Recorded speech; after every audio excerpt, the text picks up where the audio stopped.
अॼु असां जेको टॉपिक पढ़ंदासीं उहो आहे सिंधी अफ़साने जी तारीख़। ठीकु आहे, हाणे पाण जेको आहे त नॉवेल कवर करे चुका आहियूं। उन खां बाद में असांजो नेक्स्ट टॉपिक आहे सिंधी अफ़सानो। हाणे पहिरीं पहिरीं त असां अफ़साने जो थोरो तारुफ़ कंदासूं त अफ़सानो छा खे चइबो आहे। अफ़सानो हिकु नंढी या मुख़्तसिर मतिलबु कहाणी हूंदी आहे। जंहिंजो कोई हिकु ई मौज़ू थी सघे थो ऐं जेको पढ़ंदड़ उन अफ़साने खे हिक निशिस्त में पढ़ी करे ख़तमु करे छॾे थो। ठीकु आहे, मतलब एतिरो मुख़्तसिर हूंदो आहे जो माण्हू हिक दफ़े सां ई हुनखे पढ़ी करे, हिक निशिस्त में ई पढ़ी करे हुनखे ख़तमु करे सघे थो ऐं हुन में मौज़ू बि सिर्फ़ हिकिड़ो ई खणिबो आहे। हाणे जेको अफ़सानो आहे न, उहो असुल में 18वीं सदीअ जी पैदावार आहे।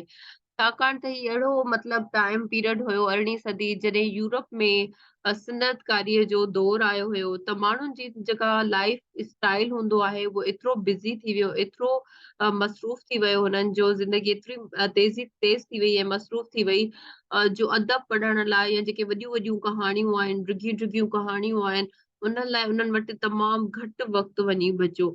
त माण्हुनि जेको आहे न, ईअं खणी चइजे त थोरो अदब खे पढ़णु छॾे ॾिनो। पोइ उन टाइम जा जेके लेखक हुया, जेके अदीब हुया, उन्हनि सोचियो त भला अहिड़ियूं कहाणियूं लिखणु खपनि या अहिड़ो अदब लिखणु घुरिजे जेको मतलब मुख़्तसिर हुजे, जेको माण्हू पंहिंजी ज़िंदगीअ जे कम कारनि सां गॾोगॾु उनखे पढ़ी सघनि। पर अहिड़ो अदब लिखिजे जेको मुख़्तसिर बि हुजे ऐं मायना वारो बि हुजे, बामायना बि हुजे, मतलब जंहिंमें कोई न कोई मक़सद, कोई मायना समायल हुजे। पोइ उतां खां जेको आहे न, शुरूआत थिए थी अफ़साने लिखण जी। ठीकु आहे, त अफ़सानो छा आहे, हिकु मुख़्तसिर ऐं नंढड़ी कहाणी हूंदो आहे। हुन में ज़हनी ग़िज़ा जो बि पूरो बंदोबस्तु मतलब कयल हूंदो आहे। इन फ़ुज़ूल के मौज़ू ते कोन लिखियो वेंदो आहे। हुन जा मौज़ू तमामु बहितरीन ऐं असराइता हूंदा आहिनि, जंहिंसां ज़हन जी ज़हनी नशोनुमा थींदी आहे या उन खां अलावा समाज जे मसइलनि जी बि अकासी थींदी आहे ऐं उन्हनि सां गॾु क़ौम जे जेको जज़्बात आहे उन्हनि जी तर्जुमानी पिण थींदी आहे। ठीकु आहे। हाणे सिंधी ज़बान में जेका असांखे पहिरीं कहाणी मिले थी, असां कल्ह बि डिस्कस करे चुका हुआसूं, त उहा गुलाम हुसैन कुरैशीअ जी हिकु लिखियल कहाणी आहे, बम्बे ज़मींदार जी ॻाल्हि, जेका 1854 में किताबी सूरत में छपी। उन खां अलावा हिन दौर में ॿियूं बि केतिरियूं ई कहाणियूं छपियूं, मिसाल तौर सिधा तूरे कधा तूरे जी ॻाल्हि, सोरठ राय ॾियाज। हाणे ही छा आहिनि, ही किस्सा ऐं कहाणियूं आहिनि, असां हिनखे मुकमल तौर सां अफ़सानो नथा चई सघूं। छाकाणि त जेके अफ़साने जूं हाणे पाण फ़नी खूबियूं पढ़ंदासूं न, त ही फ़नी खूबियुनि जे मुताबिक़ उन्हनि में उहे जेके फ़नी खूबियूं आहिनि, उहे उन्हनि में इहे शामिल कोन हुयूं। सिर्फ़ ही बस किस्सा हुया, कहाणियूं हुयूं। तंहिं करे असां हिननि कहाणियुनि खे बाक़ाइदा अफ़सानो नथा चई सघूं, छाकाणि त इहे फ़नी लिहाज़ खां अफ़साने जे सिटां काफ़ी वांझायल हुयूं। माना उहे अफ़साने जूं जेके फ़नी खूबियूं आहिनि, उहे हिननि में खूबियूं कोन मौजूद हुयूं। ऐं तॾहिं त चयो वञे थो त जेका मतलब का अफ़साने जी या अहिड़ियुनि अदब जी शुरूआत थिए थी, मतलब दुनिया भर जे जेको ॿोलियुनि जो नस्री अदब आहे, उहो कहाणीअ सां ई शुरू थिए थो। जीअं असां वटि प्रोफ़ेसर मलकानी साहब आहिनि, उहे बि चवनि था त दुनिया भर जे जेको ॿोलियुनि जो नसर आहे, उहो कहाणीअ सां शुरू थींदो आहे ऐं हर ॿोलीअ में कहाणीअ जी शुरूआत मतलब किसनि सां या दास्ताननि सां थींदी आहे या कथाउनि सां थींदी आहे। ठीकु आहे, उहा उनजी राय बि हिक पंहिंजी जॻह ते आहे, पर जेकॾहिं असां ॾिठो वञूं त सिंधी अदब में जेको अफ़सानो आहे न, हुनजी मतलब अंग्रेज़नि जे दौर में ई शुरू थिए थो। ठीकु आहे। हाणे उन खां बाद में पाण असीं हिन जूं कुझु फ़नी खूबियूं पढ़ंदासीं त कहिड़ियूं-कहिड़ियूं फ़नी खूबियूं आहिनि जेके अफ़साने में ज़रूरी मौजूद हुजण खपनि। त हाणे जेके अफ़साने जूं फ़नी खूबियूं आहिनि, उन्हनि मां नंबर 1 आहे त अफ़सानो मुख़्तसिर आहे। ठीकु आहे। हाणे जेको अफ़सानो आहे, उहा नसर जी हिकु कहाणी आहे जेका मतलब पढ़ंदड़ हिक ई निशिस्त में या अधु कलाक खां 2 कलाकनि ताईं ख़तमु करे सघे थो। मतलब उहा हिकु मुख़्तसिर कहाणी हूंदी आहे जेको माण्हू हिक ई वेहक में पढ़ी करे उनखे पूरो करे सघे थो, हिक ई वेहक में। पाण नॉवेल हूंदा आहिनि त उन्हनि खे हफ़्तो बि लॻाईंदा आहियूं, कुझु माण्हू महीनो बि लॻाईंदा आहिनि, 15 ॾींहं बि लॻाईंदा आहिनि, पर न अफ़सानो अहिड़ो आहे जो माण्हू हिक ई वेहक में उनखे पूरो करे ख़तमु करे सघे थो। उन खां बाद में ॿियो आहे त उहो वाक़ियो सिर्फ़ हिकु हूंदो आहे, अहम वाक़ियो सिर्फ़ हिकु हूंदो आहे उन में। हाणे इंसान जी जेका ज़िंदगी आहे न, उहा त ख़बर आहे त उन में केतिरा ई वाक़िया थियनि था, केतिरा ई तजुर्बा बि थियनि था। पर जॾहिं असां अफ़साने जी ॻाल्हि कंदासूं न, त अफ़साने में मतिलबु जेको अफ़साना नगार आहे, उहो को बि हिकु वाक़ियो या हिकु मसइलो खणी हुनखे भरपूर तासिर सां पढ़ंदड़ ताईं पहुचाए थो। मतलब हिन में जेको मुखिया मौज़ू हूंदो न, उहो हिकिड़ो ई मौज़ू हूंदो। ठीकु आहे। इहे थी वयूं अफ़साने जूं 2 फ़नी ख़ूबियूं। उन खां बाद में असां त ज़मान, मकान ऐं अमल जी वहदत आ। हाणे छा आहे त अफ़साने में जेको रूनमा थींदड़ वाक़िअनि जो तसलसल वक़्त सां मुताबिक़त रखंदड़ हुजे ऐं उन में तज़ाद न हुजे। अहिड़ी तरीक़े सां इंसान जा अमल ऐं संदसि क़ौल पाण में मुताबिक़त रखंदा हुजनि, यानी हिक ई वक़्तु हिकिड़ो माण्हू ज़ालिम ऐं हमदर्द नथो थी सघे। ठीकु आहे। ऐं जेके माण्हुनि जा मकान ऐं जेके अमल आहिनि न, या ज़मान जिन खे असां वक़्तु चई सघूं था, त उन्हनि में मतलब थोड़ी कनेक्टिविटी हुजे, उन में तसलसल हुजे।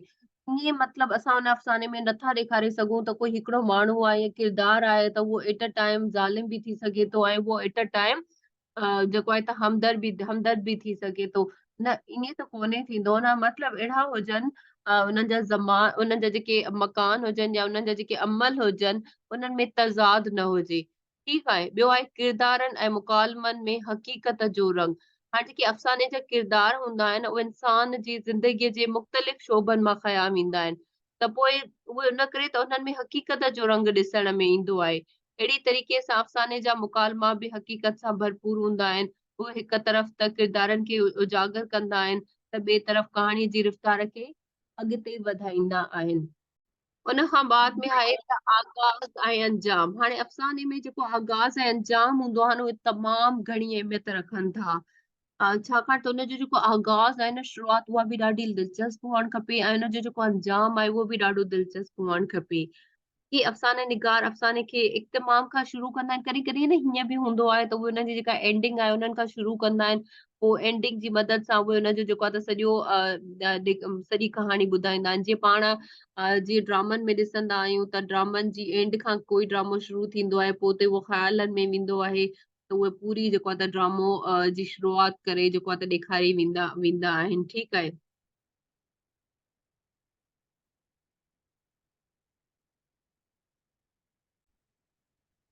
ठीकु आहे, त ज़रूरी नाहे त उन में जेको आहे न, त जेका शुरूआत आहे त उहा ई शुरूआत में हुजे ऐं पछाड़ी जीअं न हिकिड़ो मां ड्रामो ॾिसां पई गुनाह कुझु हुन जूं 4-5 एपिसोड हुया यूट्यूब ते हुया।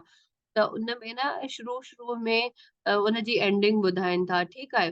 त एंडिंग खां बाद में ई न पोइ उनजी शुरूआत जेका कहाणी जी आहे, उतां खां उहो जेको ख़्यालनि जे ज़रिए उन्हनि जी शुरूआत कहाणीअ जी वाराए खां उहे ॾेखारीनि था। त हाणे अफ़साने लाइ बि इहो ज़रूरी नाहे त हुनजी शुरूआत खां ई शुरू थिए। कुझु न अफ़साने खे वधीक पुरतासिर बणाइण लाइ पोइ अफ़साना निगार छा कंदा आहिनि, त उनजी जेका पछाड़ी हूंदी आहे, उहे पछाड़ी खां ई शुरू कंदा आहिनि, त के वरी शुरू मां ई शुरू कंदा आहिनि, ठीकु आहे।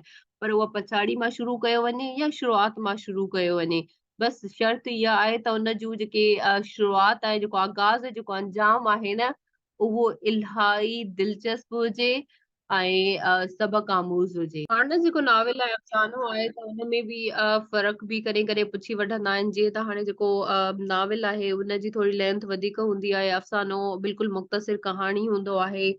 अफ़सानो बिल्कुलु मुख़्तसिर हूंदो आहे ऐं उन खां बाद में जेको अहम वाक़ियो हूंदो आहे, अफ़साने में सिर्फ़ हिकिड़ो हूंदो आहे। जॾहिं त नाविल में वधीक जेके किस्सा हूंदा आहिनि।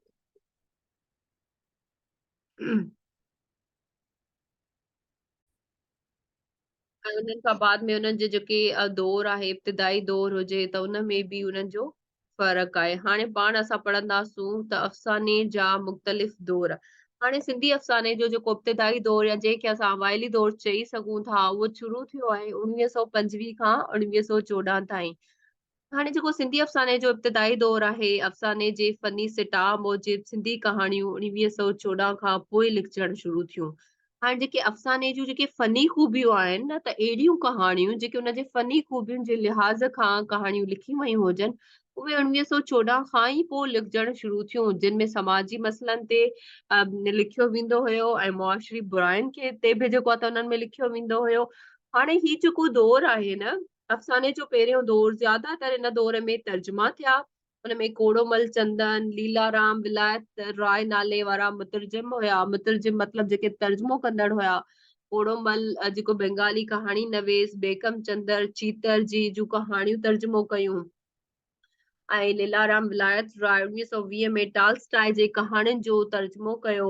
ऐं हिन दौर में जेके अफ़साना आहिनि न, जेके असांखे हिन दौर में मुख्य अफ़साना मिलनि था, उहे आहिनि या अफ़साना नवीस मिलनि था लालचंद अंबर ॾिनो। ठीकु आहे, लालचंद अंबर ॾिनो हिन दौर जो अफ़साना नवीस आहे।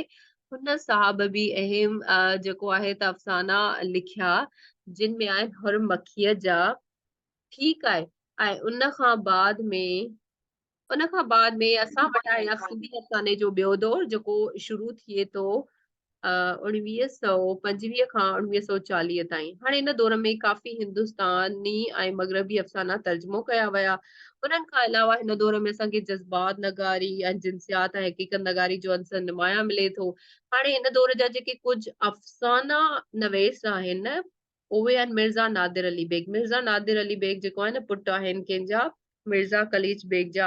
ऐं मिर्ज़ा साहब जा जेके अफ़साना आहिनि हिंदू समाज जी अकासी जज़्बात में पंहिंजो मटमाण आहिनि, जिन में मोहिनी जी डायरी, मोहिनी जी दिल जो दाग, मोहिनी जी आह, घर जी छिक, अछो, भाॼाई ऐं पाक मोहबत। हाणे हुन खां बाद में ॿियो असांखे मिले थो उस्मान अली अंसारी आहे। ठीकु आहे, उस्मान अली अंसारी खां अलावा अब्दुल्ला अबद आहे, जंहिं अफ़साना लिखिया आहिनि स्कूल मास्तरियाणी, वेचारो मास्तर। ठीकु आहे। हिननि जा बि ॿ अफ़साना आहिनि। उन खां बाद में सिंधी अफ़साने जो टियों दौर आहे जेको 1940 खां 1947 ताईं शुरू थिए थो, ख़तम थिए थो। हिन दौर जे अफ़साननि ते तरक़ी पसंद रुझान जो असर नज़र अचे थो ऐं सरमाएदार निज़ाम ख़िलाफ़ नफ़रत जो इज़हार मिले थो। आज़ादीअ जूं तहरीकूं चोट चढ़ियल हुयूं, जिन जो असर अफ़साने ते बि घणो पियो। मतलब हिन दौर में जेके अफ़साना लिखिया वेंदा हुया न, त उन में जेको तरक़ी पसंद ख़्याल हूंदा हुया, उन्हनि ते ज़्यादातर मतलब जेके टॉपिक हूंदा हुया, मौज़ू हूंदा हुया, उहे हूंदा हुया। या आज़ादीअ जूं तहरीक हूंदी हुयूं, या सरमाएदारनि खे जेको निज़ाम आहे उन्हनि जे ख़िलाफ़ लिखिया वेंदा हुया। ऐं उन खां अलावा धारियुनि जी हुकूमत जे ख़िलाफ़ बग़ावत, हिंदू मुस्लिम एकता जेका हिंदू मुस्लिम यूनिटी हुई, ॾाढ ॾाढ जिबिर ऐं उन खां अलावा गुरबत, बदहाली मज़मून हुया। ठीकु आहे, ही ज़्यादातर मज़मूननि ते लिखियो वेंदो हुयो। ऐं हिन दौर जो जेको मुख़्तसिर जाइज़ो आहे उहो ही आहे त उन में गोबंद माली हुयो। उन जो पहिरियों मजमूओ असांखे मिले थो, ठीकु आहे, जंहिंजो नालो आहे सर्द आहूं। उन गोबंद खां माली बाद कौन है? में उन खां बाद में असांखे ॿिया अफ़साना मिलनि था एम आर जा। ठीकु आहे, उन्हनि बि जेको आहे त कहाणियुनि जा मजमूआ लिखिया। उन्हनि खां बाद में शेख अब्दुल सत्तार आहिनि, शेख साहब जा बि काफ़ी सारा असां वटि अफ़साना मिलनि था। ठीकु आहे, उन खां बाद में हीउ अफ़सानो जेके हुन जा अफ़साना आहिनि, उन अफ़साननि जो जेको निचोड़ आहे रहीमा मिले थो। हीउ अफ़सानो बेजोड़ शादी बाबति आहे। उन में हाणे न बेजोड़ शादी मतलब जंहिंजो सही जोड़ न हुजे या ज़बरदस्ती वारी शादी, त हीउ अफ़सानो उन बाबति लिखियल आहे, ज़बरदस्त शादी। उन टाइम न ज़बरदस्ती वारी शादी, त उन टाइम जेके अफ़साने जा मौज़ू हूंदा हुया न, उहो त ज़बरदस्तीअ जी शादी, गॾियल कुटुंब, औरतुनि ख़िलाफ़ ज़ुल्म, अहिड़े क़िस्म जा मौज़ू जेको आहे त लिखिया वेंदा हुया। हाणे उन खां बाद में ॿियो शेख हयाज़ आहे। उन जे दौर में बि शेख हयाज़ जे बि कहाणियुनि जो मजमूओ मिले थो, जंहिंजो नालो आहे सफ़ेद वहशी। ठीकु आहे, सफ़ेद वहशी। फिरे फुटी आहे। उन खां बाद में मुरकंदड़ मुखड़ियूं आहिनि, संदसि अफ़साने विरहाङे खां पोइ। हाणे विरहाङे खां पोइ वारो जेको अफ़साने जो दौर आहे, और उहो न सिंधी अफ़साने लाइ बहिरान जो दौर हुयो। मतलब उन टाइम एतिरा अफ़साना लिखजण थोरा घटिजी विया। उहो ई रीज़न जेको पाण नॉवल में पढ़ियो हो, त जेके पब्लिशर आहे, जेके लेखक हुया, हिंदुस्तान लॾ प्लाण करे विया हुया अदब जी तख़लीक़ी कोशिश में, जेका कमी अची वई हुई। पोइ उनखे वरी हिकिड़ो सखर जो इदारो हुयो हबीब पब्लिकेशन, उन पूरी करण जी कोशिश कई। जंहिं जेको आहे त कुझु रिसाला छपिया। उन रिसालनि में आहे मेराण, अॻिते कदम, प्रिय फुटी। ठीकु आहे, त अहिड़े क़िस्म सां हेठि मां तव्हांखे पीडीएफ मोकिले छॾियां थी। त हिन पीडीएफ में हेठि काफ़ी सारा हिन जा एग्ज़ाम्पल्स वग़ैरह हूंदा, जंहिंमें अयाज़ कादरी जा अफ़साना आहिनि। ठीकु आहे, उहे तव्हां जेको आहे त नाला यादि करे छॾिजो। हुन खां बाद में साईं गुलाम रब्बानी जा आहिनि, बशीर मोरियाई आहे। ठीकु आहे, त हे डिफरेंट अलॻि सां दौर आहिनि। तव्हां हिननि में हिननि मां जेके तव्हांखे यादि करे सघो यादि कजो। जीअं सिराज आहे, ए दर्द हलिया, अठो माण्हू, अली बाबा जो आहे, धरती दिकाणा। ठीकु आहे, ओके, अल्लाह हाफ़िज़।